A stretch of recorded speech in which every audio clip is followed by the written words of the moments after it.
you know, can either be totally structured, which is more like the school or college, or you could be completely unstructured and let the child drive the whole thing. Uh, or you could be somewhere in between for some time, move towards structure for some, then again move away from it, and so on and so forth. So the whole thing is available. I think the biggest thing is that there's so much options available rather than just say, okay, everybody has to just do the schooling. I mean, that's like no options available, right? Only one. That's the standard way of doing it. So that's the first thought I wanted to share. Our own journey started with almost 20 years back with this question of what is the purpose of education, which we felt that the rest of the conventional world was more looking at it as a way to get a career or a job. It was very earning or that kind of oriented. Uh, it was all about marks. It was all about earning. It was all about getting into you know a kind of path so that you reach somewhere, right? But we felt that way of looking at education can be very, let's call it limiting, and also very uninteresting, very boring. A far more interesting way, which appealed to us at least, was that education and living are not very different. In fact, they are synonyms according to us. Learning, education, living are all synonyms, because that's what we do on a daily basis. We learn something as we live, and as we live what we like doing, we kind of educate ourselves in whatever we like doing. Now, what that means is that if we can let the child be the leader of self, that's when the child can really discover uh, what the child is really interested in, what the child really wants to do. And I think that's what we believe is far more important than just getting a career or job or anything like that. So if we go by this thought that, hey, can I not let the child be the leader, and what will happen now? Uh, what we realize is that the moment we think of it as a child um, being the leader of self, first of all, we don't need to bind the child with a curriculum. The child is free to drive his own or her own journey based on what the child likes, or what is appealing to the child, or what are some of the child's core talent or interests. Yeah. Not only that, the way the child learns also is driven then by the child, right? Because each one of us seems to have so many different learning styles and learning methods. Somebody likes to be taught, somebody likes to explore, somebody likes to watch a YouTube video and learn it, and so on and so forth, books and so on. So different folks, different ways of learning. Also, if you put these two together, we don't need to assess the child. None of us like being assessed. At least I don't like being assessed. What I like is obviously when people give me feedback, when I reflect myself on myself, and when I think about how am I doing, and then I take my next decision based on what I am thinking. So, which is how we typically live life, post college in any case. So why live the life before, let's say, 25 years, while somebody else is deciding how good we are? And finally, we also realize that the school, colleges, degrees, certifications are fine, but they are not the only options. There are so many other options to build one's, even careers for that matter. We can be through apprenticeship, through courses, through just doing it by oneself. I mean, one doesn't have to go to college. College can be, or degree can be, one option, and can be left to um, the individual. There are so many individuals who actually did degrees in something else, but are doing today something totally different. That itself shows that, hey, we don't need to do finally what is important is what we really like doing or want to do in our life. Yeah. So that is broadly what open learning takes. And we have a very quick small video of some of our Aarohi children just expressing what they like doing. So just watch it, just a 1-minute video.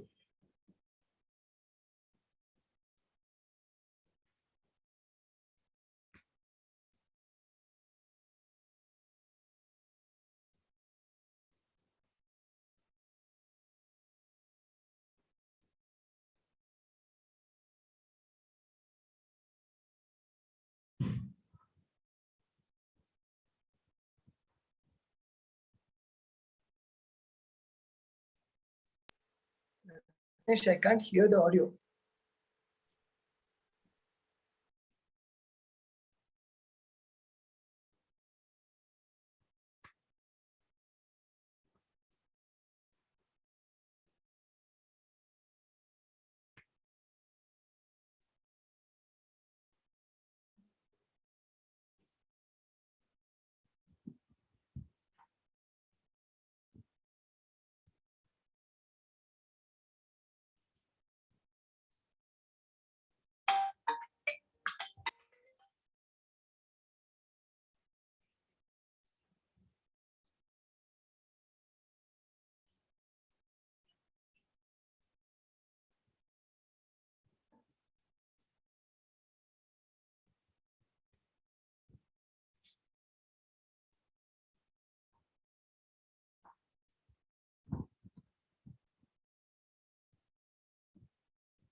Okay, so yeah, that was just a quick snapshot of some of the children expressing what they are doing at that moment when the video was made. Uh, so what Aarohi does is Aarohi takes the concepts of open learning, and then what we believe is when we all come together as a number of families and we form our own community, and then that community becomes a wonderful space for everybody to grow, not just the child. It's not about just the child, it's the whole family, it's all the people, and they can grow by connecting with people with common interest, or by doing things together, because then there are different people with different interests. And also importantly, kind of supporting, mentoring, coaching each other, where a child could be mentoring another child, an adult could be mentoring a child could be mentoring an adult, and so on. So all these interconnections happen, and yeah, that then it becomes a lot of fun when we're kind of co-creating, co-supporting, kind of co-living together. So that is what Aarohi community is. It's a group of families who kind of are co-journeying this journey, kind of thing. Yeah. And the way we operate is we have a campus which is about 60 kilometers from Bangalore, but it's in a village, and people can come and stay here, children, parents, yeah, actually anybody. And also we have an online community, because not everybody is able to come. People are living in different cities, even different countries for that matter. So people can come together on online space and do a lot of things online. So while COVID gave rise to this online community, what we realized was there's so much we can do, and there's so much we can learn from each other. And obviously, it gives us the whole feeling of being together. So that's pretty much about Aarohi. Okay, so let me stop sharing, and that was like a quick introduction. It's for people who have joined in for the first time. And now, typically, we also have a small theme for every meetup. We meet every Saturday. So, Viji, would you like to little talk about the theme today? And now is the time when people can on their videos and we can share and chit chat, and yeah. Yeah, So, Viji, you can take a yeah, start. thanks, Ratnesh. So, like Ratnesh mentioned, every week we have a theme. This is like the 98th episode or 98th time that we are meeting. And initially, we had folks, families coming and sharing the learning journey. And we then thought, let's explore more discussion format as a meetup rather than just as a presentation and Q&A. And so we just started picking out these themes. And today's theme, we figured, would be a way to look at how open learning is about. It's not about uh, giving a formula or setting up a schedule or setting up a grade that one needs to achieve, but rather it's about how we go about finding our feet, finding where we keep our feet, finding footholds. So if you have gone on a in a path that has a lot of swampy land, or if you have gone climbing rocks, these footholds become very important because you could land up in in slush or off the rock, or you could scale up or cross the swamp. So the idea of a foothold and doing it as part of a community that's where we bring this whole community thing from. So just imagine if you are going with a group rather than going by yourself. So that's the idea behind today's theme, that we don't just do things out of our own personal intentions and ambitions, but we also do it in a group, in a community, so that we are learning from each other, getting tips from each other. If you put your toes like this, or if you hold your hands over here, stuff like that. So that's the idea of today's theme, but it's not like we need to restrict ourselves to just this aspect of open learning. Any questions on open learning? And we have, like Ratnesh mentioned, quite a few folks who are interested and are here for the first time. So so the floor is open. Please unmute yourself, or if you would prefer to, you can type in the chat window as well. And between Ratnesh and me, we can cover some 3 or 4 languages, maybe 5. In case we are language handicapped, then we'll probably ask for a helpline from amongst you or somewhere else. So don't limit yourselves to English, or though I guess English would be the common language that everyone would understand. So please, share your experiences, share your doubts, share your thoughts, and let's just talk open learning. Okay, Jaspreet has already shared. How about academics? So, Ratnesh, I still need to finish my cooking, so give me 5 minutes before I get to my terminal. But you go ahead and anchor this till then. Sure. No issues. Right. So Jaspreet, the conventional world has divided the world itself into academics and non-academics, right? Like extracurriculars. So would you go up to Mr. A.R. Rahman and say, "Hello, Mr. Extracurricular"? That would be quite funny. And I'm sure you wouldn't do that, or none of us would do that, because finally, for A.R. Rahman, the academics doesn't matter. For Sachin Tendulkar, the academics doesn't matter. Now, I'm not trying to say that it's only about celebrities. I'm just trying to say that, hey, why divide the whole world into academics and non-academics? Isn't anything and everything worth learning? And isn't anything and everything worth a career and living a life from? And why only limit to saying that this is important, called as academics, and this is not important, called as, let's say, hobbies, for that matter? No. I'm not limiting to only to academics. I'm just asking that somewhere academics are also important. We are questioning that exactly, Jaspreet. Why are academics important? Who defined that these are so-called academics? Just because we have an examination only on a certain set of subjects, No. does that I'm make not. them important? No, I'm not saying that it is important because of the exams and all the things.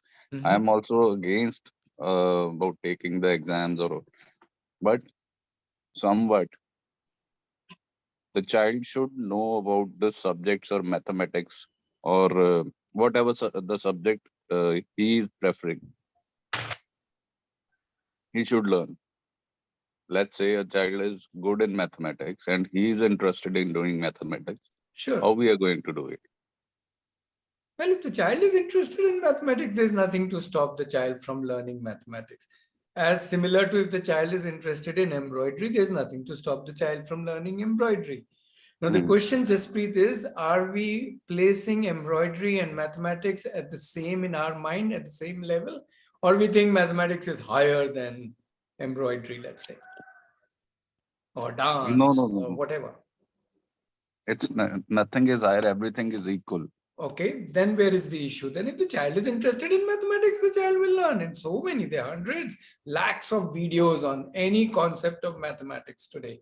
There are hundreds, thousands of websites. There is so much equipment available in any shop if you go to activities on anything related to mathematics. So where is the issue if the child is interested?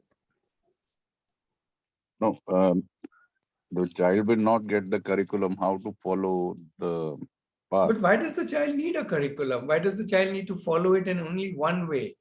The child can, as I said, if the child wants to learn something and the child has all the resources that the child needs, the child can go ahead and explore. Just like how the child learns, even most children would learn counting or numbers, not necessarily as a subject, but because they want to count their toffees or they want to, go to a shop and buy something. That is typically how we learn our initial mathematical concepts. Just taking the example of maths here. Mm-hmm. So when they are using their day-to-day life to learn about any concept, so that is how they will learn. Now, if somebody is more interested, they can definitely go deeper into it, and there's enough resources available in today's world. So as I told you that I am not aware about aware of this your concept. That's why some questions will be like. Sure. Please don't worry about your questions.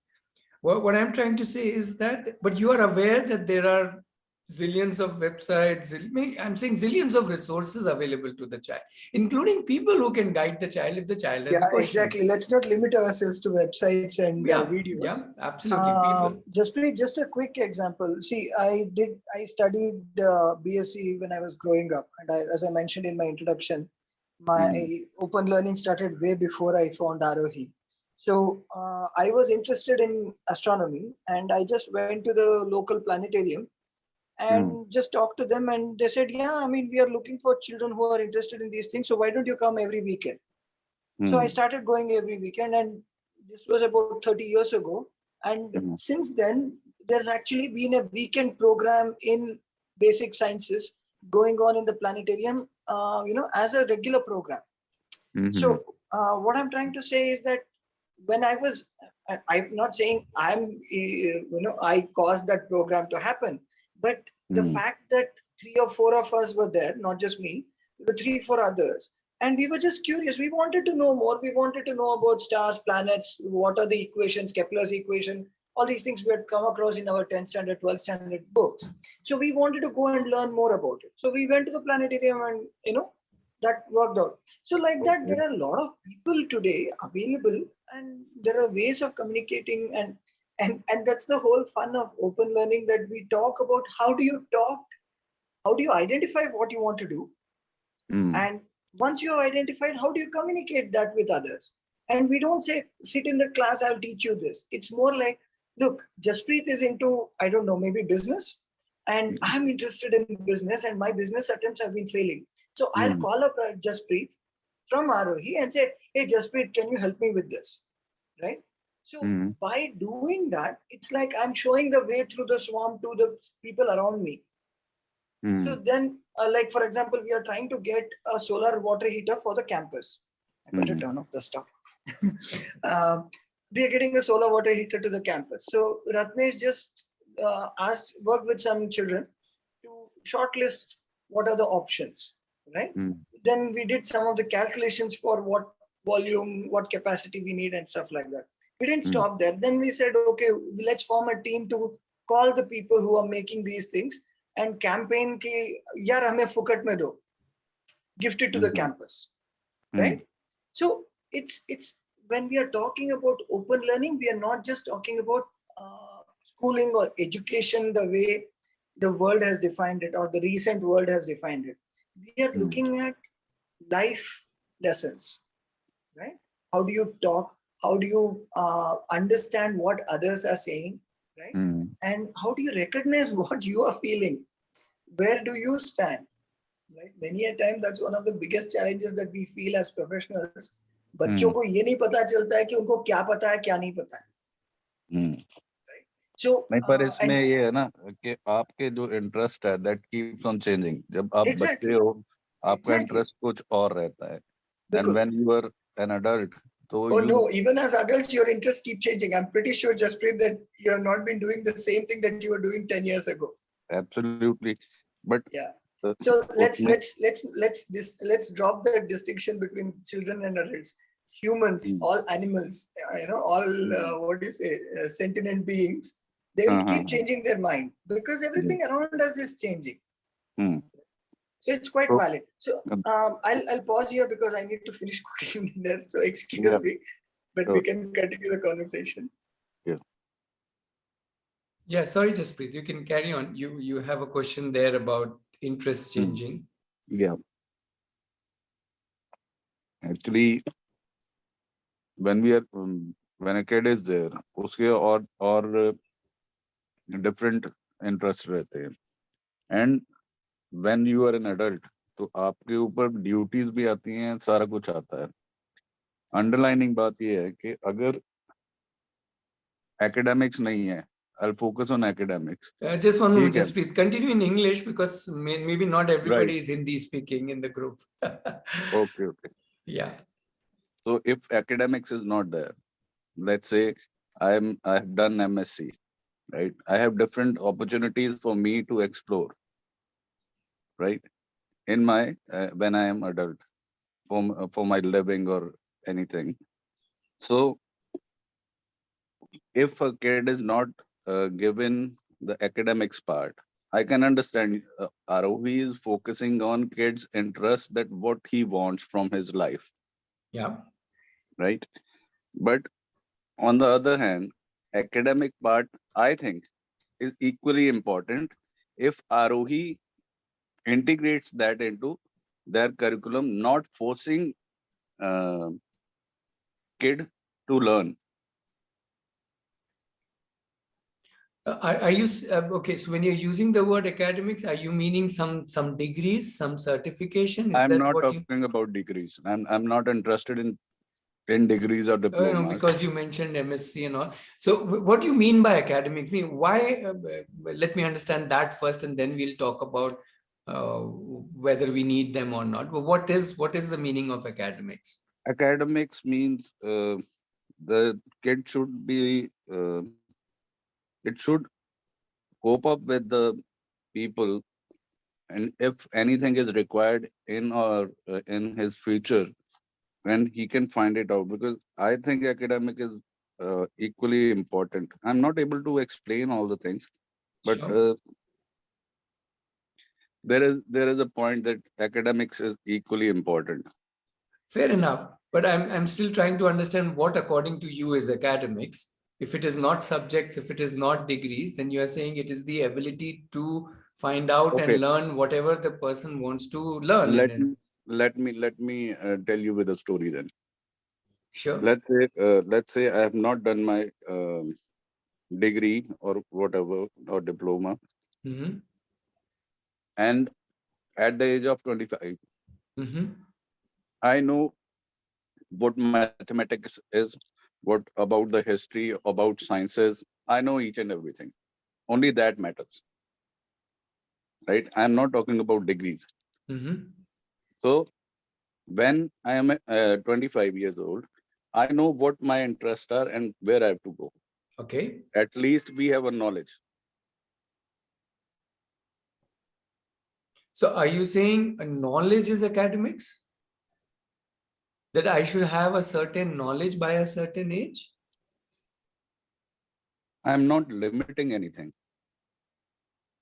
Uh, Yeah, but if you are using the word academics, I still need to understand what you exactly mean by academics. Because if you are saying that I should have the ability to learn whatever I want to learn at any age, then that is Hmm. exactly what open learners possess. Because from a young age they start finding out and learning whatever they want to learn. Now at 8 they may be, somebody may be wanting to learn painting. At 14 the same girl may want to learn music. At 18 the same girl may want to learn, let's say, economics. At 25 the same girl may want to learn programming.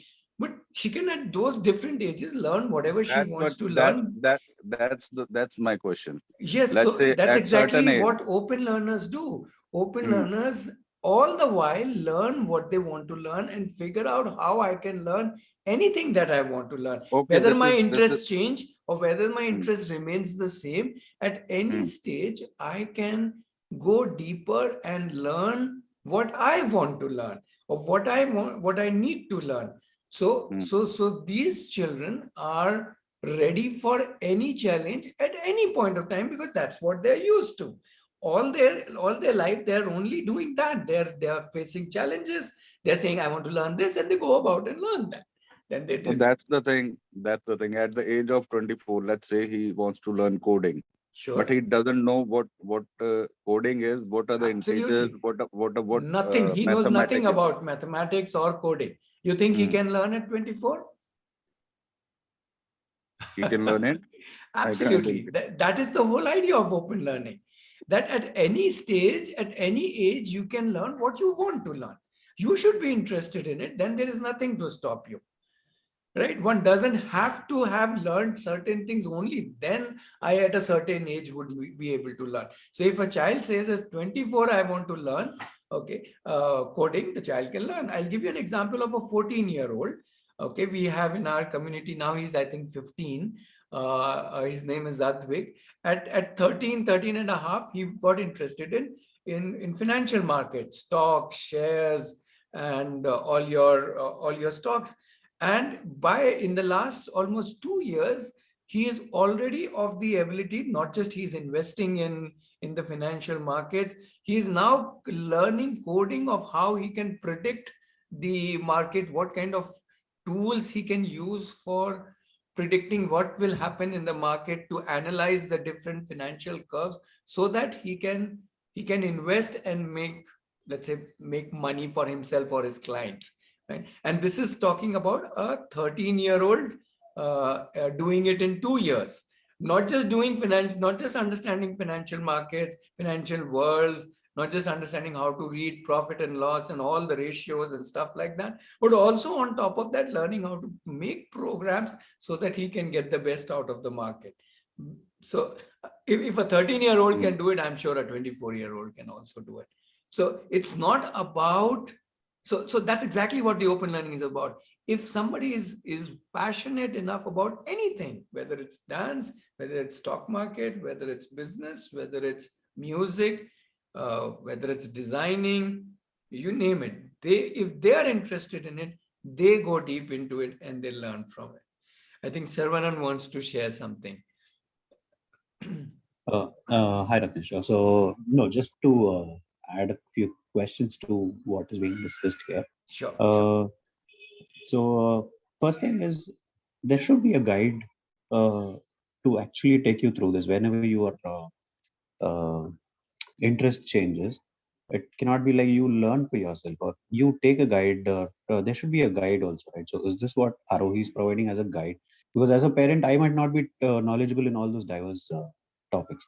So this is where a knowledgeable person or a school steps in, and like they might teach all the basics, and that is where that becomes the platform for the knowledge, right?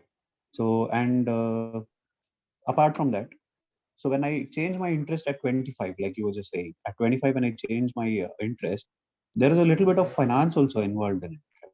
Because I need to be able to afford that, to go through that training or to that. So this is where I feel a normal education would be as a fallback. I earn from that and then I pursue my interests. Isn't it like that? Or just enlighten? That's so the second part is really your choice. If you want to still have a so-called fallback and do conventional education also, and then see where you want to move away from the conventional stream, that is definitely your choice. Okay. But in open learning, what happens is we are straight away going to 25. If you're talking about a 25, you should also talk about what happened between, let's say, when the child was, let's say, 10 years, 10 to 25. Now, the 10 to 25, the child isn't just going to think that I'm going to make merry. No, no, no, no. The child is going to do a lot of different things, maybe one thing, maybe many things, that depends on each individual. And not just think about doing it, can also plan his or her own finances.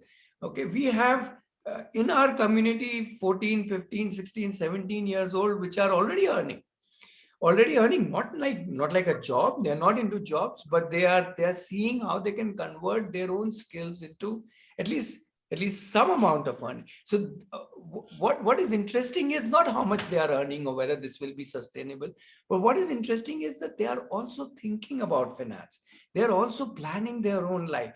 They're also trying to figure out how the whole works at that age. So if at 15 I'm thinking how the whole world works, then by the 25 I would really know in 10 years how the world works and how I can not just earn my finances, how I can learn in different ways, how whether I want to be an employee or I want to be an employer or I want to be a freelancer or how I want to live my life, right? So 15 years when the child is done doing open learning, you can literally think of the child designing his or her own life every single day, week, month, year.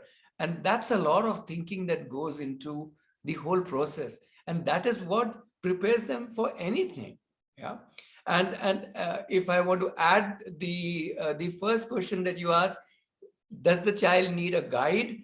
Well, if you meant a teacher, well, that is really up to the child to decide whether the child needs a teacher or not. That's what you meant by guide. If you see, or if you say that, does the child need people to guide him or her? Let's say you can be a guide for somebody. I don't know which domain you work with. Let's assume you are an expert in IT. Let's say. So if I'm writing a program, I can say, Saravanan uncle, I'm a 15-year-old. I've written a program. Would you give your feedback on it? So you become my guide. You're not a teacher. You are not working on me as a student in a classroom, but you are guiding me along. You may say, oh, look at it this way, or look at it that way based on your experience. And that is where the beauty of community comes in. Because the community is, first of all, the immediate community is so many families with so many different expertise that somebody or the other would be able to start acting as a guide, not necessarily a teacher, but as a guide. Guide need not even directly teach, but can guide you to the proper resources or the proper places or the proper opportunities. For example, one of the opportunities we guide children to are internship opportunities. Somebody said, I'm interested in writing. We said, okay, and what all you like doing in writing? One of the things she said is editing. I said, good, we can connect you to any magazine team who does actual editing in the real world, as in actual publishers of magazine. Why don't you get an internship with them and learn from them what editing is all about? Right? So that becomes so now this girl is working with a team of editors and editing the articles which the team would have been editing, and they are giving her feedback, and she's kind of slowly learning from them how to actually edit something for publication. Right? So in that sense, are those people guides? Yes. The person who connected her to the internship opportunity, are they guides? Yes. So there are guides all around. Right? In fact, we to say everybody in this universe is a guide. Right? Somebody has written a book as a guide, somebody's made a video as a guide, somebody's available physical as a guide. So there's no dearth of guides. Right? There's no dearth of even teachers. People have written such wonderful books, recorded wonderful lectures. If I want to learn something, even if I want to learn guitaring today, just on YouTube, I can learn a very, very good level of guitaring just by watching a whole lot of videos. Right? They're all there. Obviously, I need to have the interest in it. So yes, the answer to your question is yes, guides are required. I will not make it singular. Guides are required, and it's up to me as an individual to find out which kind of guides I need, which kind of support I need. Right? Do I need industry experts? Do I need, somebody might even say, I just need a teacher to teach me just like they teach in school. Fair enough. So then that child should look for a tutor. Right? So there's nothing wrong in that. In open learning, you can look for what appeals to you, what works for you, depending on what you are doing. Right? So it really depends on each individual child and the family and what exactly that child and the family are looking for. And then the rest of the community helping, supporting them to find what they are looking for. Yeah, I don't know if I've answered your question, but that's how it at least works in open learning.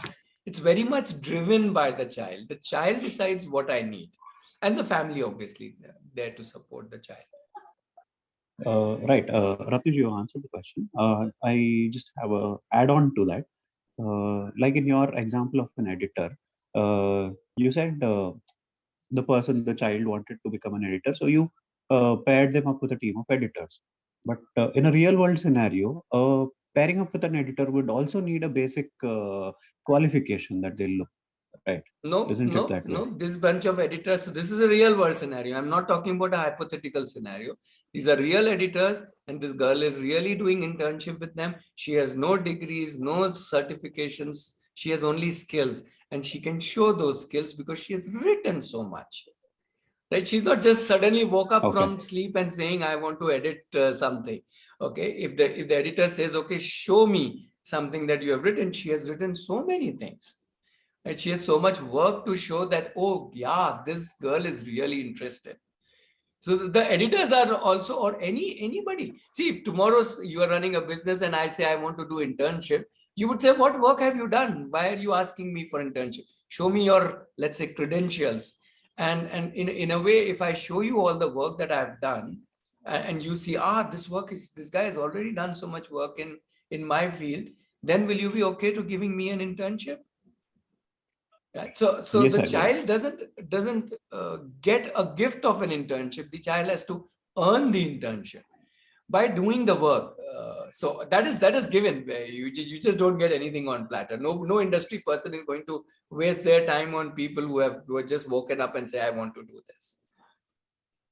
Ratnesh, So where is not that? just industry, no person wants to waste their time. Yes. Sorry. Even if they are amateur. Yeah, sir. And you're saying something. Yeah. So this is where is that preparation coming from? So that is where I was asking you for guides. Are there guides to actually take you through the basics first, and Okay, then this is how Saravanan, it is? Ratnesh, sorry, don't mind. I'll step in here. Saravanan, when we are talking of open learning, we are talking of people interested in learning. So let's first recognize that children don't want to sit idle. They want Right. to be doing something. Even if it's watching a video, they want to be doing that, right? So the idea of open learning is to nourish that instinct, that curiosity, right? Instead of, I'm pretty sure you're on this page as well. We don't want to Right. send them to school where they'll be told to sit quietly in a one place and listen to the curriculum, right? So Right. the idea of open learning is not to just let them loose. The idea is to provide an environment to create a cohort, a group, a community where we are all learning, not just children, not just children, even the adults are learning. I'm pretty sure Saravanan today knows a lot more than Saravanan 1 week ago, Right. right? If you sat down and thought about, okay, what are all the things that I experienced and what have I learned, you'll be able to identify that you have actually learned certain things. So the idea of open learning is to make this process of learning that we all do in our lives an active engagement, not just a passive thing that happens in the background, but rather something that we engage in actively, that we consciously do, so that everyone around us can see, oh yeah, I mean, he's right. Last week he was doing his folding of clothes some other way. Now he is folding it in a different way, right? So that's a learning. That's not academic. But hey, if tomorrow there's a competition in one of these reality shows, I might go and win a prize because I'm able to fold my clothes in 2 seconds, right? So what I'm trying to say here is that, one, let's think beyond just children and education. This is not about education. Open learning is about how we live. What do we want out of our lives? Do we want a high-paying high-paying job, or do we want something else, or do we want something else? Once we have identified that, how do we go about it? What do we do? What do we not do? Right? So the idea is not to lay out, okay, this is the only things that you can do, or say that, okay, here is the list of things that you can do. No, you make your own list. Like Ratnesh mentioned earlier, it's about the process of learning how to learn. So that tomorrow, when faced with a new situation, like most of us, I think Sarun and you or Jasprit, one of you mentioned that there is a financial lag because of the time when we have to learn, right? Yeah. When we want to change streams. Yeah, Right. that is a reality. Did you have experience with that before you got hit such a hurdle? No. Pretty sure that you, I mean, if you're an engineer, you learned C, C++, But then when you got a job, you were asked, okay, who uses C++? I want you to do this in JSP, right? Right. And you learned JSP, there were some trainings that were offered to you, you learned it and you're doing it. So the idea of open learning is that we learn the process of learning, right? So that it's not something new, so that that time lag that you mentioned where you're financially dependent on your savings or on others is, if so desired, is minimized. In some cases, it may not be desirable at all. I mean, I have enough savings that I can afford to change my field. And we would like to encourage people to just follow what they like doing, because anybody who does what they like doing are happier rather than having to do. And I just had one small response to what you had asked earlier about a plan B and all that, right? Academics is always a fallback. Now, to get that fallback, you are investing at least 15 years of your life, of a life which is 25 years old, let's imagine. Okay. So effectively for plan B, you have invested out of your 25 years, 15 years you have invested. What is your plan A? I don't know. I'll figure it out. Is that really plan A and plan B? If you have invested 15 out of 25 years in your plan B and 0 out of 25 years in plan A, is that fair to call that plan A, plan B? Right. Yeah. So I'm just asking you a question here because we often hear this, that it's a good thing to have a backup. I'm not debating that. Backup is always good. The best backup is to have a rich father or a rich spouse. Exactly. I mean, that is what I was saying when I said financial, because if I have to keep supporting my son, but, I mean, like you said, you're very fickle. You might end up saying, what I did for all these 5 years, I'm not interested. I want to go back to something else. Or maybe that thought also comes because I'm not earning much out of it, or I'm not, my finances are not increasing, or I want something more. Right. So when I have to move into that, I have to have that backup. So here the backup becomes as for my son, I become his backup. So I earn for him and I provide him, and then that is when he pays. But if he had to do it on his own, maybe that idea of switching also might not happen. Or so it again becomes the same that's thing. exactly the point. That's exactly the point, that when you keep doing these changes, or when you keep following your passion, when you not just following, you practice your passion, you live your passion, the chances of you riding through whatever comes through in front of you is much more than when you sit in a classroom for 15 years and then land up in the real world and are left to fend for yourself. Right? So open learners are constantly facing the real world where they don't have money and they want something. Right? How many school children face such a situation? Right? They do. None. I'm not saying they don't, but here they are applying their mind and their whole process to solving this problem on a day in and day out basis. So the idea is not to provide a solution. The idea is to strengthen the individuals to find their solutions. Because Sarvanan's life is different from Dviji's life, is different from Ratnesh's life. And to a large extent, you will all agree that our children's lives are very different from the lives that we have lived. Right? So how can we assume that we are best placed to solve their problems? Not today's problems, but problems they might face 25 years from now. Right? So our best bet, we feel, as a community, our best bet is that we strengthen our children to face whatever realities they come out against. Not by shaping the reality around them, but rather shaping them to face the reality. Okay, I've talked enough. Yeah, I think Kanchana wants to share something. Sorry, your volume not very clear. Hello? It's not clear? Yeah, now it's better. Yeah. My son is 11 years old.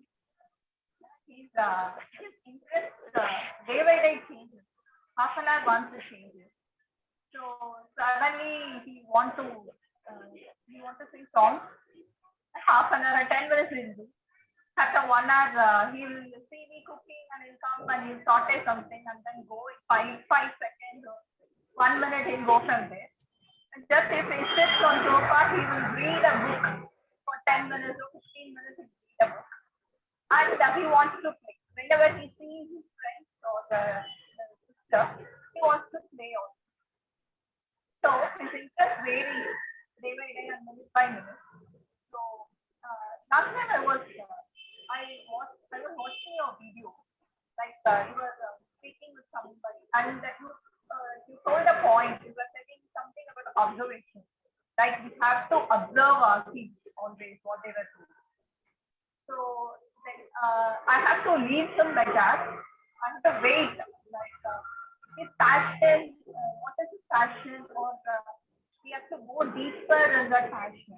For that, I have to wait for him, or how to go about that. I have doubt as and when, like I let him go like this. Like I don't know how. Now, if he is in Aarohi for the full of his tenure, or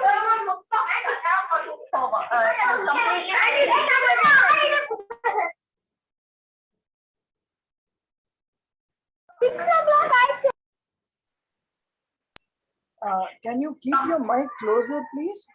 We are not able to hear you properly. No, earphone mic. The earphone mic. கீழே இருக்கு பாருங்க. அது. இப்போ சொல்லுங்க. Take it off. Can you hear me? No. My Tamil is very limited. Please continue in English only. We can hear you better. Yes. Yeah. Okay. That's what is his interest changes every now and then. So if he will be in Aarohi for the full time, then I don't worry. It will not be a problem. But whenever he'll come and go, or he'll be mostly at home. So that time, how can I find his passion? How can I let him go deeper in that? So Kachta, one thing you have to keep in mind is that he's just 11-year-old. There are people who are 30, 40, 50, 60 years old and they still haven't found their passion, right? So are we assuming that 11-year-old should find his passion? No. All right. So we will have to be more patient with ourselves and our children, right? That is number one. And number two, it is not necessary for everybody to have only one passion. Some people can have many passions and keep switching between them, just like your son. And some people can have only one passion. In fact, I have two children. My daughter is 23 and she has so many passions. She keeps shifting from one thing to other thing, even now at this age of 23, right? And she does multiple things and sometimes just leaves all of them and goes for something and so on, right? Just to give you an example, till last year, she had a flourishing business. She was an entrepreneur and she had a beautiful business running. And then suddenly she got some idea. She stopped everything, stopped the whole business and went somewhere for an 8-month course.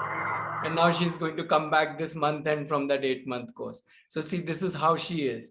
And on the other side, my son, he is totally focused on only one thing. He just wants to play football, and that's it. 7 days a week, 24 hours, he's only thinking football, nothing else. So what I'm trying to show you is that even within two people, there is so much variation. So just because somebody is interested in many things, as opposed to somebody who's interested in one or two things, it just doesn't matter. It's just different individuals who are just made of different ways of living their life. And that also will change. Not necessarily the one who is interested in many things will always be interested in many things. Maybe my daughter after 35 will be different, and my son, when he reaches 35, will be very different. So people change over age, people change between themselves, and so on and so forth. So I think if we realize that the world is such a wide mix of people, then we start accepting the way they are at this moment. So if at all, I would say just let him be, in the sense of let him continue to explore so many different things. And slowly, over a period of time, he will find where he wants to spend more time as he goes ahead in his life journey.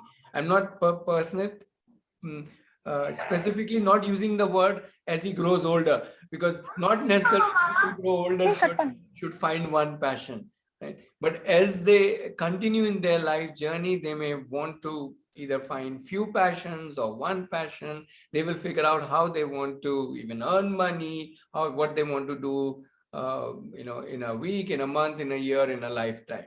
So that is precisely the journey of an open learner. This self-discovery is something which can't happen in a day, which definitely doesn't necessarily has to happen in 11 years. Yeah. So we have to recognize that, accept that, and then bring a lot of different kinds of opportunities for them. That's the role we can play as a community. I'm not even talking about as parents only.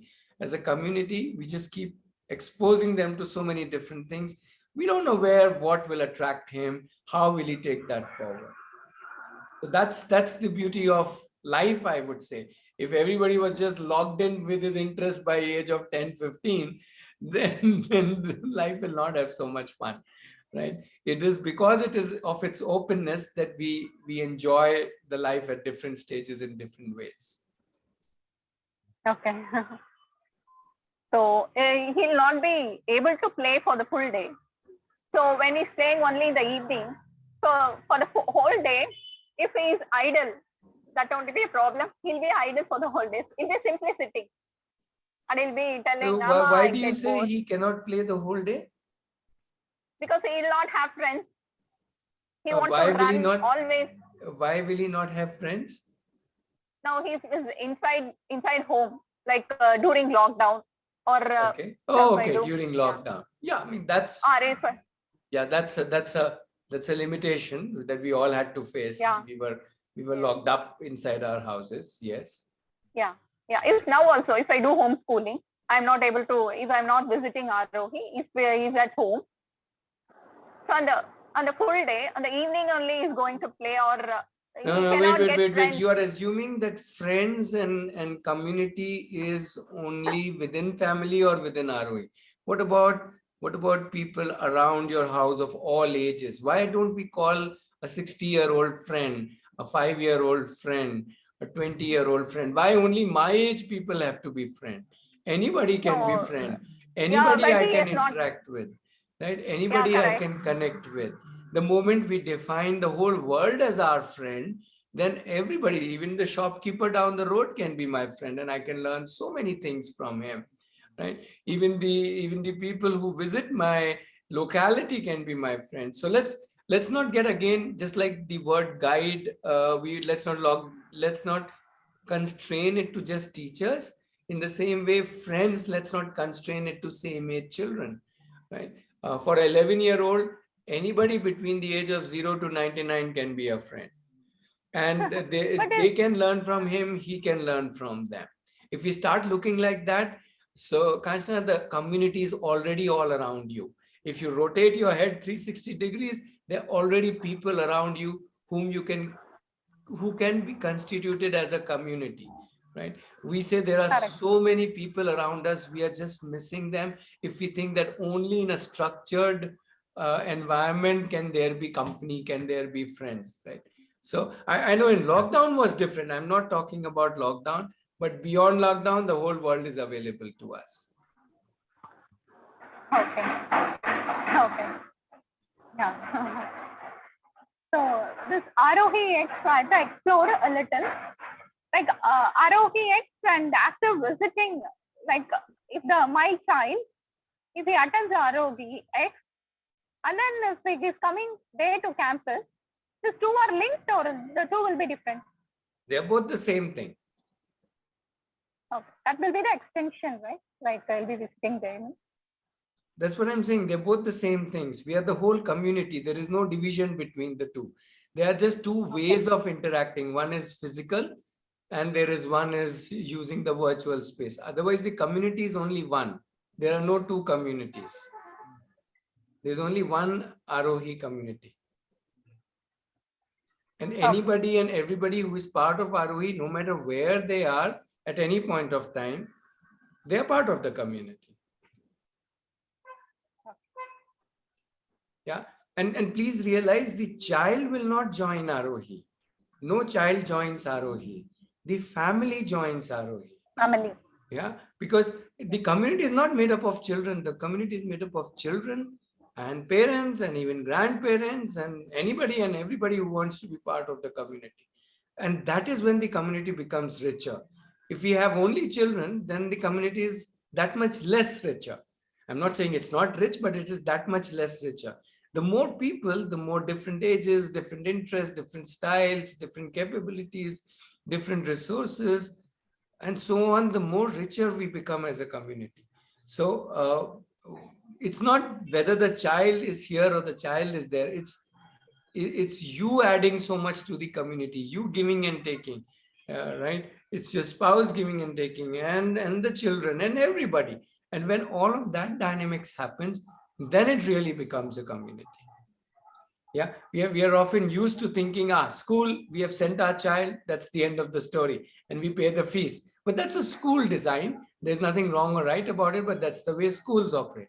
But communities are not like that. Communities are totally different. Yeah, where we all think not just about our child or about our parents, but we think about a whole lot of people, and we see how we can all reach out to each other.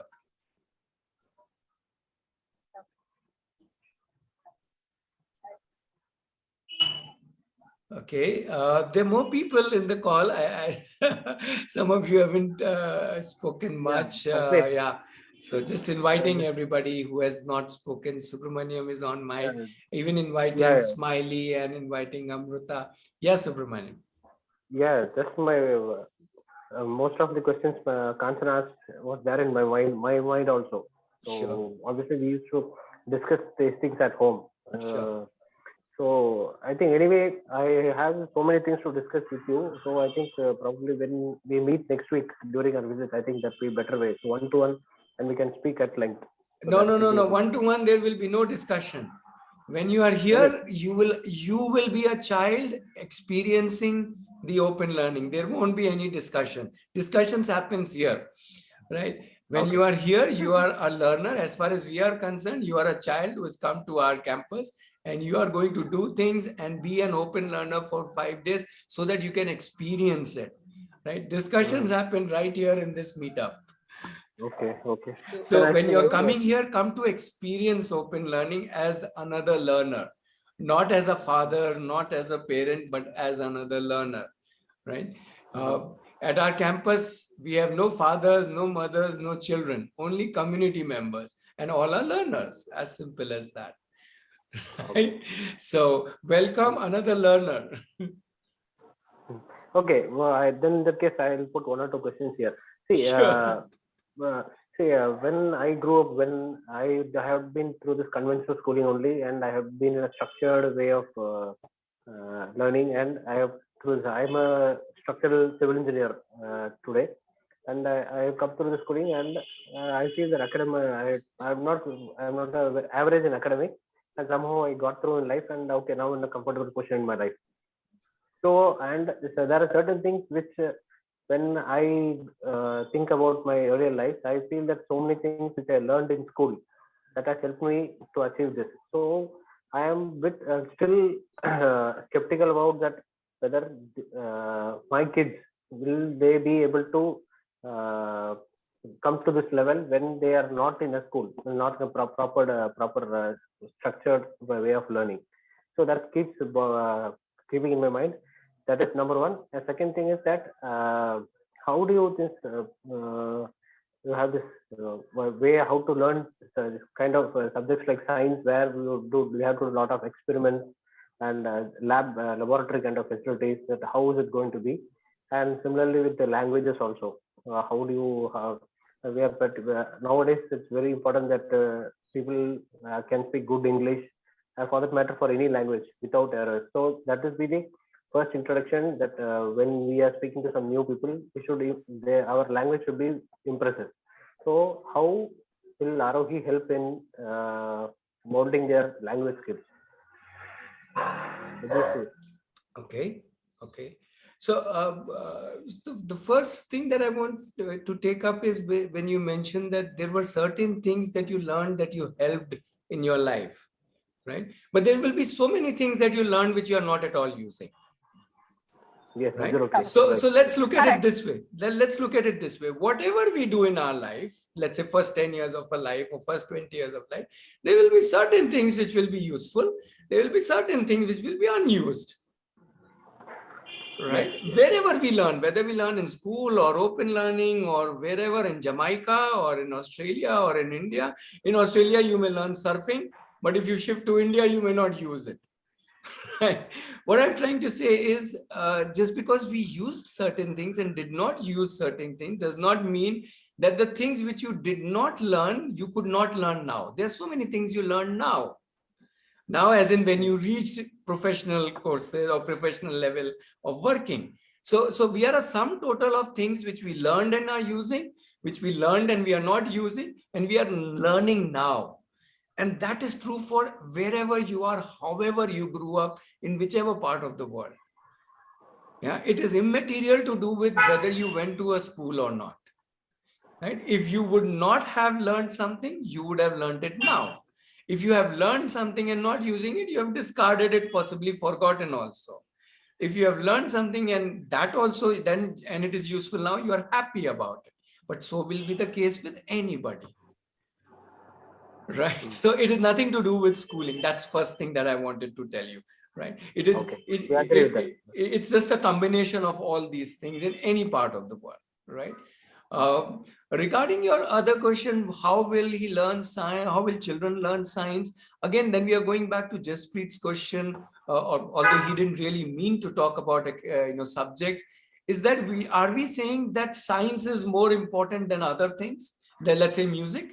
Okay. Or are we saying that if a child wants to become a scientist, then science is important? Or if a child wants to be a professional musician, then maybe science is not as important as music. But indeed, he would still learn the science of music in that if he's learning music. If he wants to be a graphic artist, then possibly he will need to learn a little bit of science of designing.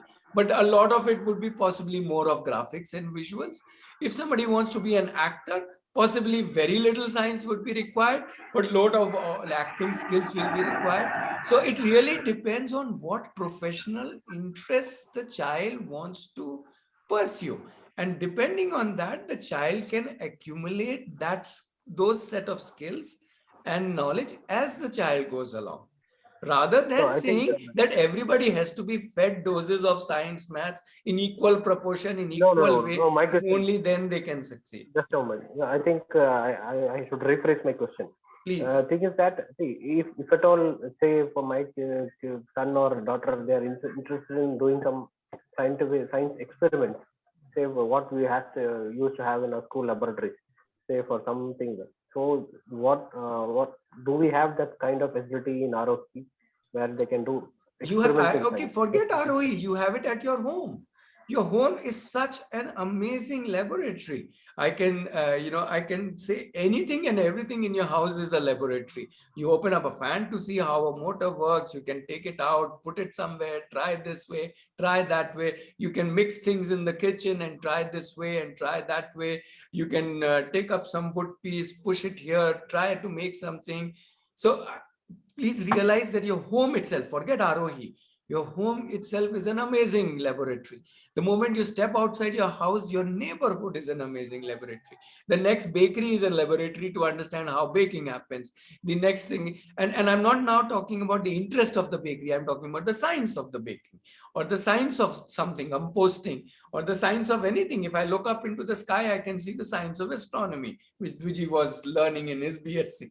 So I'm saying, please don't think that science exists only in science laboratory. That will be too limiting, right? Science exists all around us right now. And if the child is interested, there is so much to learn, so much to do, so much to create, so much to explore. So it is not about resources. The whole world, I would say, is a resource. If a child today, the other day we were talking to a child, he said, I want to do this carpentry project. He said, good, let's go to the sawmill. Why should we learn carpentry here when there is a nice sawmill 5 kilometers away where we can go and explore how the sawmill cuts different woods and what are the different woods and how is it treated and how is it cured out into the sun and then what is done and so on and so forth. So that to me, the sawmill is a better laboratory than any laboratory that I can create in my house.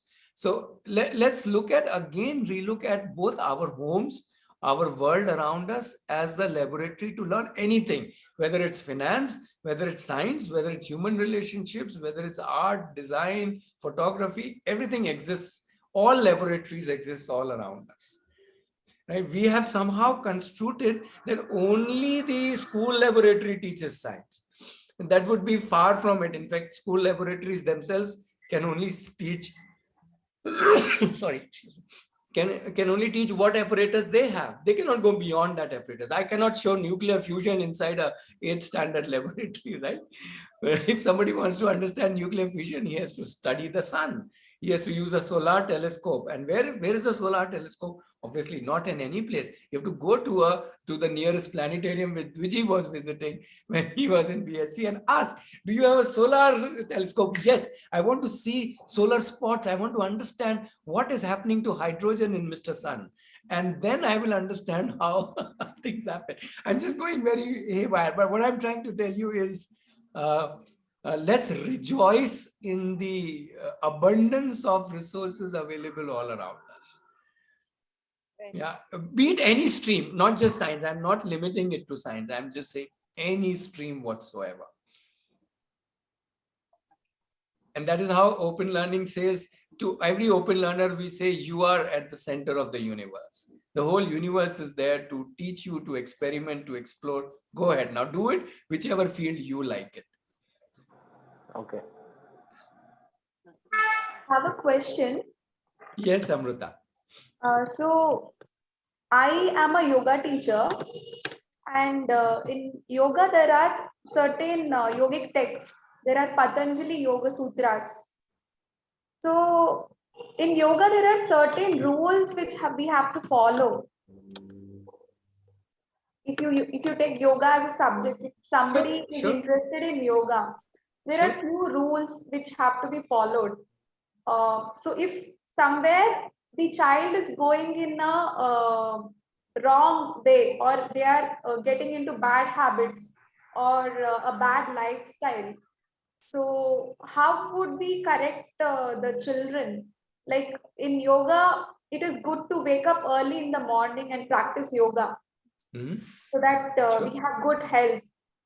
Yoga is it's a lifestyle rather than practicing few yoga poses. So if somebody, I'm not asking in terms of yoga, but I'm asking in general, if a child is going in a path which is not good for them, then how would open learning help them, or what role do we play as a community to correct that child? Okay. But before we think of the community, we'll come to the community. In fact, that is the easiest one to answer. How will the community help? The community will kick that child, push that child, slam that child, scold that child, plead with that child, whatever. The community, let's leave it to the community to decide what they want to do. I am more interested in how can we help the child, or not even help the child actually. How can we allow the child to reflect and understand his own self, so that he or she can understand where am I going wrong. And that is what I was initially in my presentation talking about, the whole process of self-reflection, self-assessment, thinking about oneself. Hey, what am I doing? How am I doing? Can I do differently? Can I do better? Am I going the wrong path? Can I correct myself? Whose help I need? So let's start with first assuming, or I would assume, that the child is capable of doing all this, because children are as simple as that. And even if they aren't, wouldn't we like them to become capable of self-reflection and self-assessment and self-evaluation, to take their own decisions, to kind of channelize their energies into the area which will benefit them? right? So the whole idea of open learning is based on realizing that leader in oneself. And leadership means not leading rest of the world, but leading myself. At least that's the primary role of leadership. The secondary role is I can lead others, but first I have to lead myself.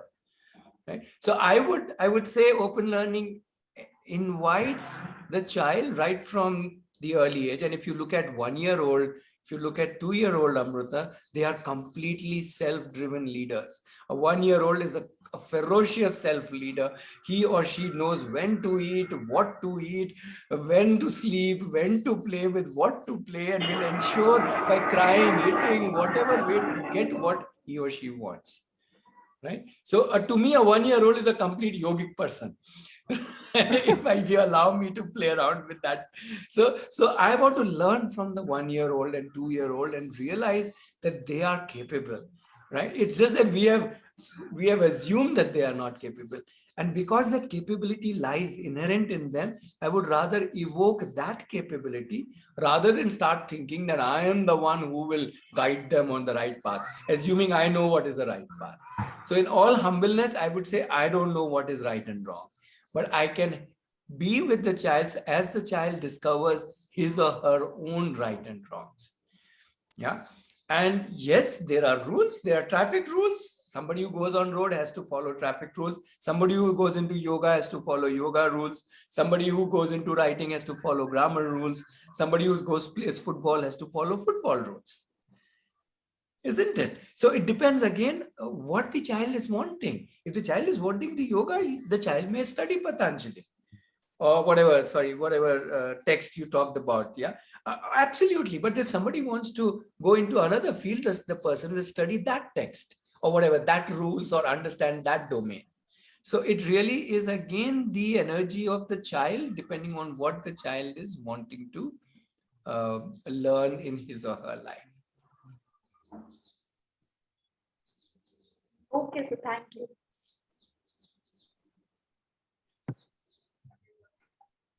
Okay, we still have some people who haven't shared anything or spoken much. Smiley, we saw your smile early on, and after that we haven't heard from you. Maybe you were just listening. I think you're outside somewhere, but still, if you have a thought or a question.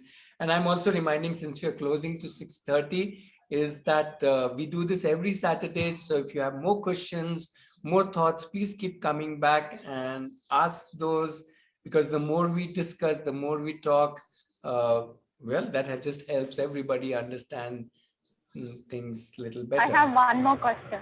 Yeah, one more question I have. Yeah. Yeah. But just one small thing before that, in the continuation of that, is there are all our previous sessions. We are at the 97th. So 96 sessions are there in our recordings. Almost all of them, only leaving few we missed out to record.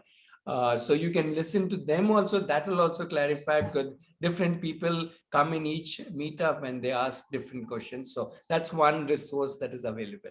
Yes, Kankana, you can go ahead with your question. We'll take this as last question for today. Yeah, I'm listening to all those videos. Okay. Yeah, sure. I'm listening to those questions, to those videos also. I'm doing that also. Great. Like Aarohi X.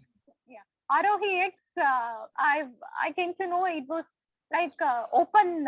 Like there will be a open session on Monday and closing session will be on Saturday, right? Mm-hmm. Okay. Yeah. The meantime, like between that, the Tuesday, Wednesday, and they will be working on that, like what has been discussed, or they will be doing that in the week. Well, not really. It is not an opening session or a closing session. It's just called opening circle, closing circle.